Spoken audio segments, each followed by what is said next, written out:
జై శ్రీరామ్. శ్రీమాత్రే నమః. శ్రీ గురుభ్యో నమః. 2024 సంవత్సరం జూలై 28వ తారీఖు నుంచి 2024 సంవత్సరం ఆగస్టు 3వ తారీఖు వరకు కూడా వార ఫలితాలు ద్వాదశ రాశుల వాళ్ళకి మరియు ద్వాదశ లగ్నాల వాళ్ళకి ఈ రాశి ఫలితాలు ప్రసాదించే గ్రహదేవతల యొక్క గ్రహ గమనాలు ఒకసారి చూద్దాం.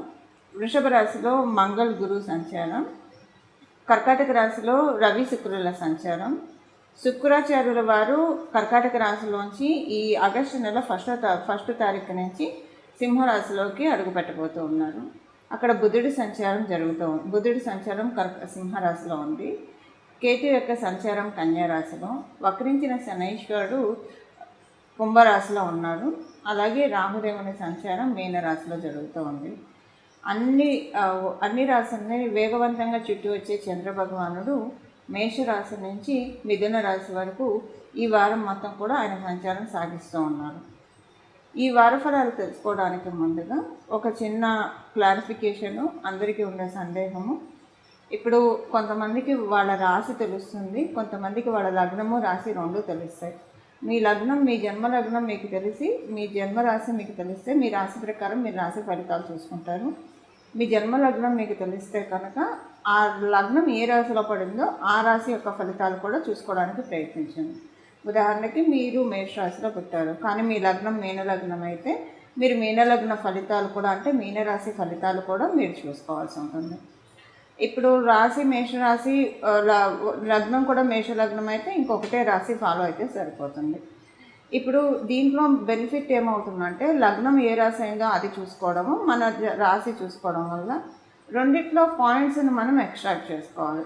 ఇప్పుడు మేషరాశి సపోజ్ ఏదైనా రాశి వాడికి బాగాలేదన్నారు అనుకోండి, మీ లగ్నం పడ్డ రాశి బాగుంది అనుకోండి, అప్పుడు అది యావరేజ్గా వెళ్తుందని మీరు అర్థం చేసుకోవాలి. రెండు బాగుంటే చాలా బాగా ఉంటుంది, రెమెడీస్ చేసుకుంటే ఇంకా చాలా బాగా ఉంటుంది. రెండిట్లో బాగోకపోతే ఖచ్చితంగా రెమెడీస్ చేసుకోవాలని అర్థం. అయితే దీనికి తోడు మనం మీ జన్మ గ్రహస్థితిని కూడా పరిశీలించాలి. మీ జన్మజాతకం ప్రజెంట్ బాగుందనుకోండి, గోచారంలో బాగోకపోతే అది పెద్దగా ఇంపాక్ట్ ఏం చూపించదు, మీకు బాగుంటుంది. ఒకవేళ మీ జన్మజాతకం బాగోకపోతే గోచారంలో బాగుంటే అప్పుడు మీకు గోచారం మిమ్మల్ని కాపాడుతుంది, అంటే బాగోలేదు అన్న దాని నుంచి మిమ్మల్ని బయటపడేస్తుంది. జన్మజాతకము బాగాలేదు, గోచారము బాగాలేదంటే కొంచెం జాగ్రత్త వహించాలి.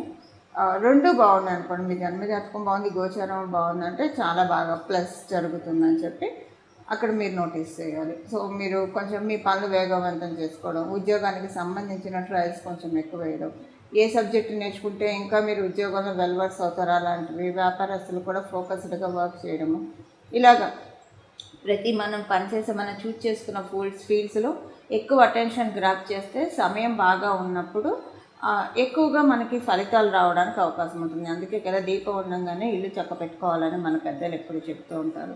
సో అలా జన్మజాతకము బాగా ఉండి గోచారము బాగా ఉంటే దీపం ఉన్నప్పుడు ఇల్లు చక్క పెట్టుకునే సమయం మీది అని మీరు గ్రహించాలి. మీ పనులన్నీ కూడా మీరు ఫాస్ట్గా చేసుకుంటూ ఎక్కడా కూడా జాప్యం చేయకుండా చేసుకుంటూ ఉంటే చాలా బాగా ఉంటుంది. ఇప్పుడు మనం ద్వాదశ రాశుల వాళ్ళకి రాశి ఫలితాలు ఏ విధంగా ఈ వారం ఉండబోతుందో ఒకసారి చూద్దాం. ఈ వారము గోచార గ్రహస్థితిలో ఒక విశేష అంశం ఉంది, అది ఒకసారి మనం పరిశీలిద్దాము. రాహువు నుంచి కేతువు మధ్య 7 గ్రహాలు ఉన్నాయి. అంటే శనీశ్వరుడు ఒక్కడే బయట ఉన్నాడు. మంగళ్, గురు, చంద్రుడు, రవి, శుక్రుడు, బుధుడు, వీళ్ళందరూ కూడా ఈ గ్రహాలన్నీ కూడా రాహు కేతు యాక్సెస్లో ఉన్నాయి. అంటే రాహువు నుంచి కేతువుకి మధ్యలో గ్రహాలన్నీ ఉన్నాయి, 6 గ్రహాలు ఉన్నాయి. శనీశ్వరుడు ఒక్కడే, ఆయన విడిగా కుంభరాశిలో ఉన్నారు. సో కేతువు నుంచి రాహువు మధ్యలో గ్రహాలన్నీ ఉన్నాయి. రాహువు నుంచి కేతువు కానీ కేతువుకి రాహువుకి మధ్య యాక్సిస్లో 6 గ్రహాలు ఉన్నాయి. సో ఇది అపసవ్యంగా కేతువు అండ్ రాహు వీళ్ళిద్దరూ కూడా అపసవ్యంగా ట్రావెల్ చేస్తూ ఉంటారు. కాబట్టి సో కేతువు నుంచి రాహువుకి 6 గ్రహాలు ఉన్నాయి. ఇది ఒక మంచి ఇంపాక్ట్ అని చెప్పాలి. సో ఈ మంచి ఇంపాక్ట్ ఏ విషయాల్లో మనకి వర్కౌట్ అవుతుంది, ఇవన్నీ కూడా మన ద్వాదశ రాశుల వాళ్ళకి విడివిడిగా తెలుసుకున్నాము. ఈ ఇంపాక్ట్ మేజర్గా మనం కొన్ని పాయింట్స్లో చెప్పాలంటే కనుక 1, 2, 3 క్లుప్తంగా చెప్పాలంటే కనుక మేజర్గా మనశ్శాంతిని ప్రసాదిస్తుందండి, చాలా మనశ్శాంతిని ప్రసాదిస్తుంది. ఒక రకమైన ధైర్యాన్ని మనలో నింపుతుంది, ఒక స్ఫూర్తిని మనలో నింపుతుంది. మనం ఏదైనా కూడా ఎంత పెద్ద టాస్క్ ఉన్నా కూడా మనం నిర్వర్తించగలుగుతాం. ఇప్పుడు విద్యార్థినులకైతే కాంపిటేటివ్ సక్సెస్ చాలా బాగా ఇస్తుంది. ఇప్పుడు ఉన్న ఈ యాక్సెస్ నిస్సందేహంగా చాలా మంచి యాక్సెస్ ఇది. కాంపిటేటివ్ సక్సెస్ని చాలా బాగా ఇస్తుంది. అదే విద్యార్థులకి ఇప్పుడు లైఫ్లో ప్రతి ఒక్కరం కూడా ప్రతి విషయాన్ని కంపీట్ చేసుకుంటూ వెళ్ళాలి మన లైఫ్లో. సో అలా కంపీట్ చేసుకుంటూ వెళ్ళడానికి కూడా ఇప్పుడు గోచారంలో కేతువుకి మరియు రాహువుకి మధ్యలో గ్రహస్థితులు అన్నీ కూడా, లేదా రాహువు నుంచి కేతువుకి మధ్యలో 6 గ్రహాలు ఉన్నాయి. ఇవన్నీ కూడా వీటన్నిటికీ కూడా సపోర్ట్ చేస్తుంది. శనీశ్వరుడు ఒక్కడు బయట ఉన్నాడు. సో ఇది ఒక గుడ్ కాంబో అని చెప్పాలి. ఎందుకంటే వీళ్ళిద్దరూ అపసవ్య మార్గంలో వెళ్తాడు. కేతువు తర్వాత కన్యారాశి నుంచి తులారాశికి వెళ్ళాడు, సింహరాశికి వస్తాడు. రాహువు తర్వాత మీనరాశి నుంచి మేషరాశికి వెళ్ళాడు, ఆయన వచ్చేది కుంభరాశిలోకి వస్తారు.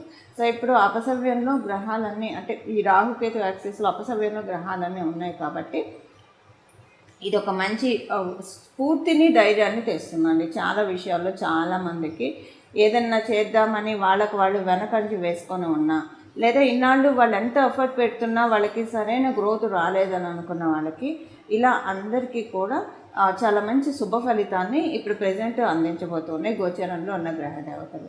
ఇప్పుడు మనం విడివిడిగా ఒక్కొక్క రాశుల వాళ్ళకి ఈ ఇంపాక్ట్ ఏ విషయాల్లో మంచి చేయబోతున్న అంశం మనం ఇక్కడ చూద్దాము.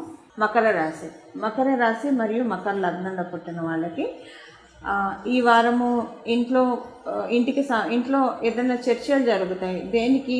ఏదైనా చేంజ్ కోసం. అది హౌస్ చేంజ్ కావచ్చు, ఉద్యోగ మార్పుకి సంబంధించింది కావచ్చు, లేదా మీ పేరెంట్స్కి సంబంధించిన విషయాల్లో ఏమైనా మార్పులు చేర్పులు ఇలాంటి వాటికి కావచ్చు.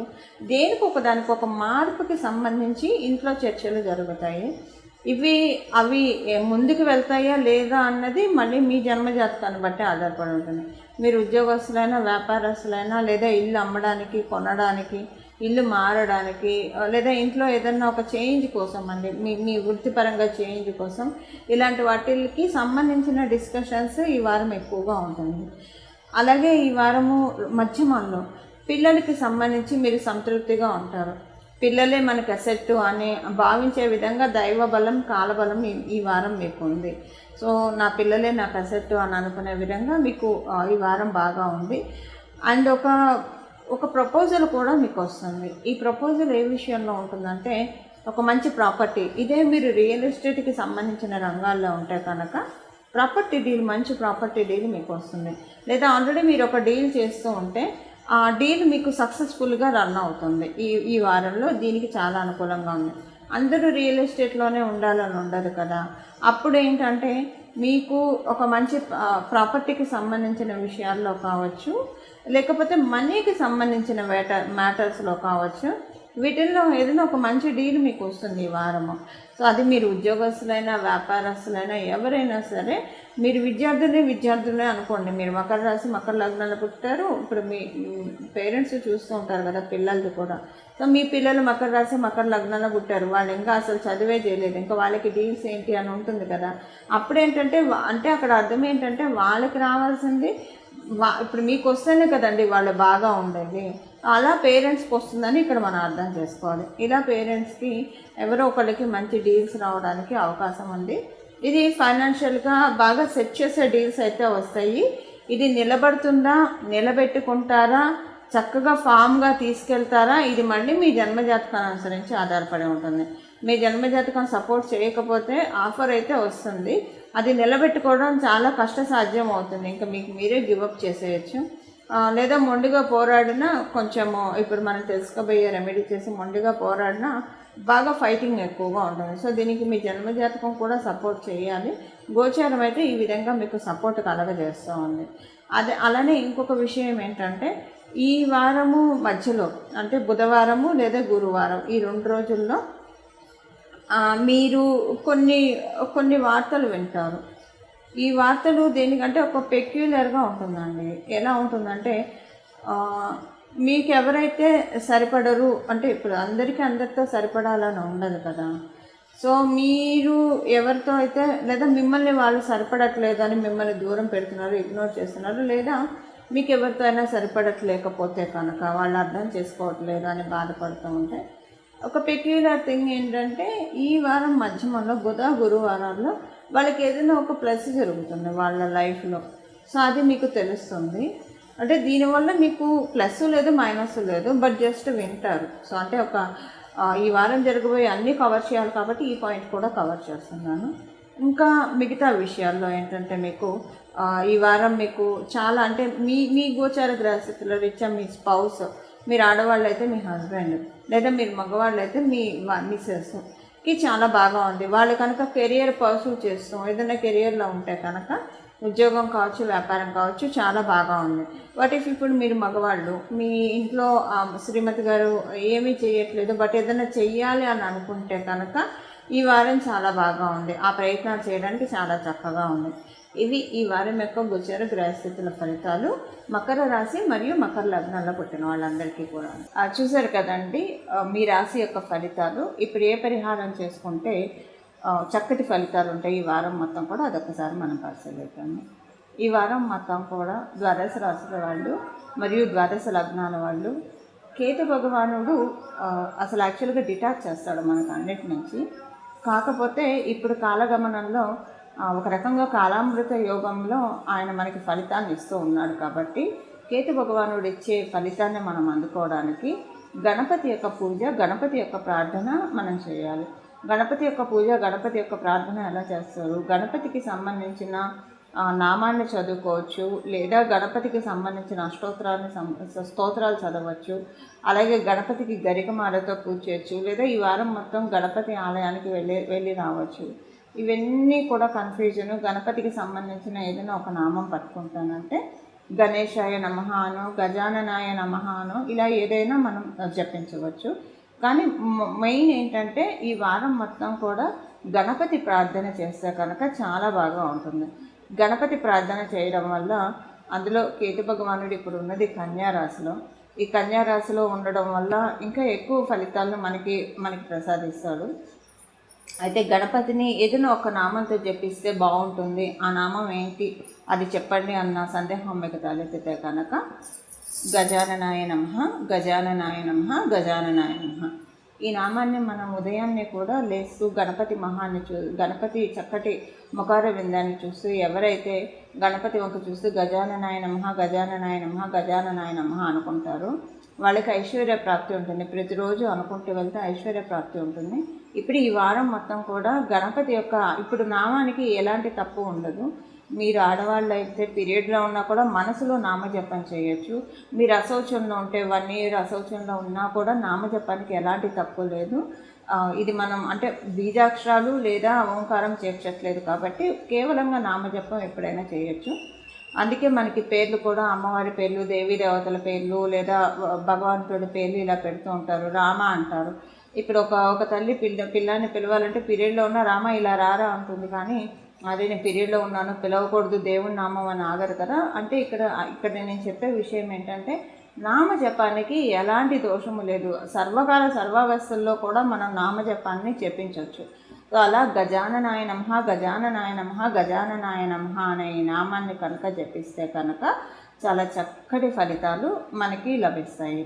సో ఈ వారం అంతా కూడా గజాననాయ నమః, గజాననాయ నమః, గజాననాయ నమః అనే నామాన్ని జపిస్తారా, లేదా గణపతికి సంబంధించిన మీకు ఇంకా ఏదైనా ఒక నామాన్ని మీరు పట్టుకున్నా సరే చక్కటి ఫలితాలు ఉంటాయి. ఇలా గణపతిని ఈ వారం మనం ఆశ్రయిద్దాము. మన జీవితంలో ఉన్న ఆటంకాలన్నీ కూడా ఆయన చిటికలో తొలగించేస్తాడు. ఆదో పూజో గణాధిపః అని చెప్తారు. మొదటగా గణపతినే మనం పూజిస్తాము. మనం ప్రతిరోజు గణపతి యొక్క నామస్మరణ చేస్తే కనుక ఈ వారము చాలా అంటే చాలా చక్కటి శుభ ఫలితాలు మనందరికీ కూడా తటస్థిస్తాయి. మంగళం. నమో భగవతే వాసుదేవాయ.